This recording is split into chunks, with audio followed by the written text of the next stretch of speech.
Hi, I'm Andrew from the CPAP shop.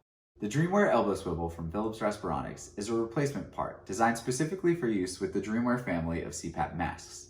This small plastic elbow sits on top of the mask frame and connects directly to your CPAP tube. Air flows through the tube, into the swivel, and down into the mask frame, ensuring you maintain a secure seal all night long. Diffusion ports on the top of the swivel ensure any exhaled air that makes its way back up through the frame is able to vent out quietly, keeping you and your bed partner sleeping soundly.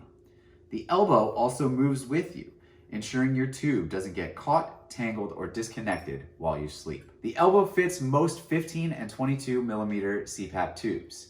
If you use a special tube like a 12 millimeter tube, a special adapter may be required, sold separately. To install the elbow connector, make sure the lower lip sits inside the mask frame and pull the mask frame securely until you see that the connector is properly seated.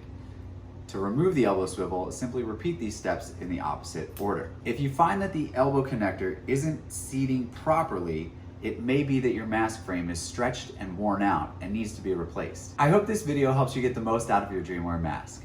Good luck with your CPAP therapy, and as always, thanks for watching.